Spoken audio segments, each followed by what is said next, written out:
perkenalkan nama saya Afifa Fitrianingsih, BK Angkatan 18. Dimana di sini saya akan sedikit menjelaskan tentang perencanaan studi lanjutan, yaitu karir.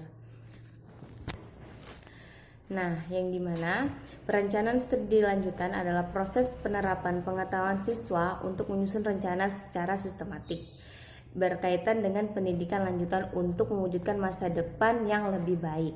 Setiap siswa yang lulus dari jenjang sekolah menengah atas atau SMA akan melakukan pengambilan keputusan karirnya. Nah, yang dimana seorang siswa atau siswi setelah lulus dari SMA, dia akan memilih karirnya ke depannya. Entah itu dia mau kuliah, entah itu dia mau kerja, atau entah itu dia mau menjalankannya tidak ngapa-ngapain, itu pilihan mereka. Tetapi bagaimanapun karir mereka ke depannya, yang menentukan itu adalah mereka sendiri bagaimana ke depannya. Nah, lalu di sini ada langkah-langkah yang baik dalam mengikuti ujian. Misalnya mereka ini kepengen nih masuk perguruan tinggi, kayak misalnya mereka mau ikut kuliah gitu. Nah, langkah-langkahnya di sini yang pertama, bangun motivasi diri. Mereka sendiri membangun motivasi mereka agar bisa mengikuti perkuliahan yang memang mereka mau ambil. Nah, dimana bangun motivasi ini yaitu jangan pesimis hanya karena tidak pernah mendapatkan ranking di kelas. Punya nilai mata pelajaran sebatas kriteria ketuntasan minimal atau KKM, atau sering disebut remedial. Nah, seringkali anak SMA yang dulu masih mereka SMA, mereka bangun motivasi diri mereka itu sangat tidak mereka kayak merasa motivasi diri mereka karena mereka langsung merasa minder bahwa nilai yang mereka punya tidak setara dengan nilai-nilai teman-teman mereka yang tinggi-tinggi. Jadi mereka merasa minder bahwa nilainya hanya sebatas KKM saja. Tetapi dengan hal itu semuanya tidak tergantung dari nilai. Itu tergantung lagi bagaimana mereka memotivasi diri mereka agar terus berkarir di masa depannya. Nah, itu yang pertama. Nah, yang kedua, ikuti bimbel. Nah, dimana kalau mereka memang ingin sungguh-sungguh mengikuti perkuliahan atau mengikuti jenjang berikutnya, mereka ikuti bimbel agar bisa memaksimalkan lagi nilai yang mereka nilainya hanya sebatas saja kalau memang mereka menginginkan nilai yang lebih. Kemudian bikin jadwal belajar, dimana jadwal belajar ini mereka perlu bikin misalnya hari apa mereka belajar, hari apa mereka mengambil istirahat atau kayak keluar sama teman. Jadi waktu yang mereka punya itu bisa juga buat belajar karena kalau mereka memang menginginkan sesuatu atau kepengen untuk mau kuliah, mau kerja, kuliah atau kerja pun ada persyaratannya. Setiap perkuliahan, setiap pekerjaan juga, dimana perkuliahan juga memiliki harus mempunyai standar nilai-nilai juga yang bagus. Begitupun pekerjaan harus memiliki dasar yang mereka mampu untuk menguasai dalam pekerjaan yang mereka nanti ambilnya.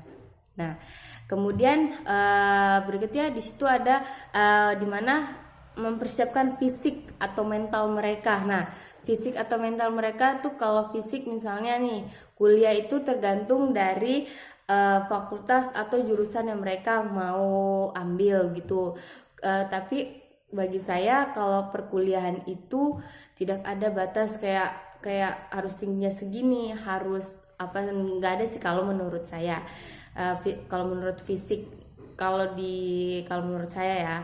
Nah, kemudian mental ini setiap perkuliahan maupun pekerjaan, di satu pekerjaan atau perkuliahan juga harus memiliki mental yang kuat, karena kalau di perkuliahan pasti ada kayak seperti dimarahi oleh dosen, terus tugas-tugas numpuk. Nah, itu kan semua mental tuh yang dirasakan oleh mahasiswanya kalau di perkuliahan. Nah, kalau di pekerjaan juga sama, seperti karyawan, kayak dia dibentak oleh bosnya atau melakukan kesalahan. Nah, itu kan juga mental dari dalam setiap orang yang diuji, misal agar apakah dia akan bertahan atau dia akan mundur. Nah, seperti itu yang saya bisa jelaskan.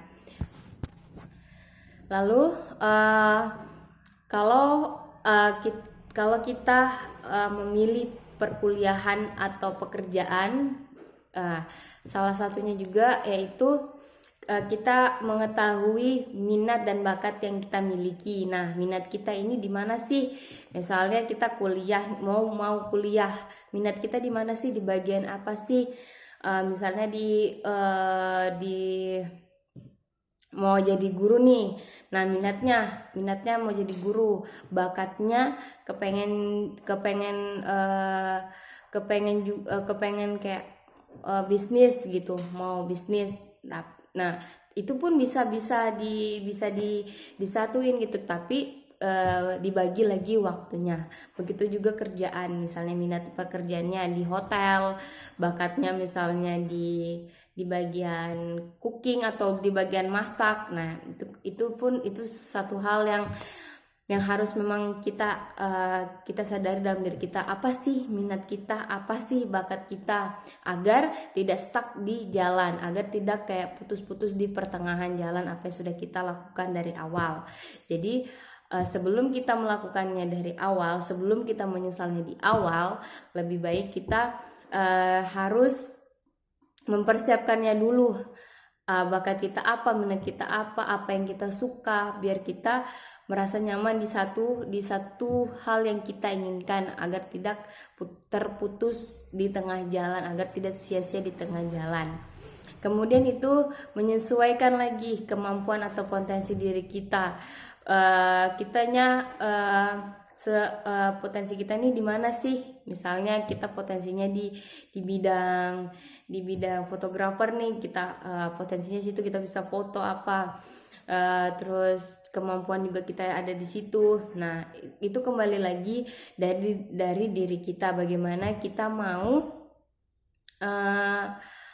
melakukannya, mau mengikuti apa yang kita mau. Jangan ada dorongan atau paksaan dari pihak siapapun, harus dari dalam diri kita sendiri.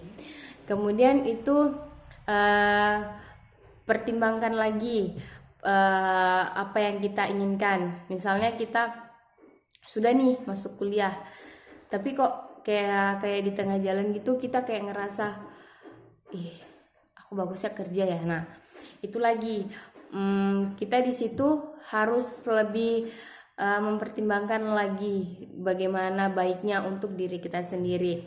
Kemudian menyesuaikan juga finansial kita, bagaimana kita bisa menyesuaikan diri kita sama lingkungan kita, orang-orang baru di sekitar kita, kayak perkuliahan kita ketemu teman-teman, kayak pekerjaan yang kita ambil juga kita bertemu dengan kerabat-kerabat di situ, seperti itu yang saya bisa jelaskan, yaitu lanjutan karir. Hanya itu yang saya dapat sampaikan. Apabila ada kesalahan dalam perkataan saya, mohon dimaafkan. Wabillahi taufiq wal hidayah. Wassalamualaikum warahmatullahi wabarakatuh. Terima kasih.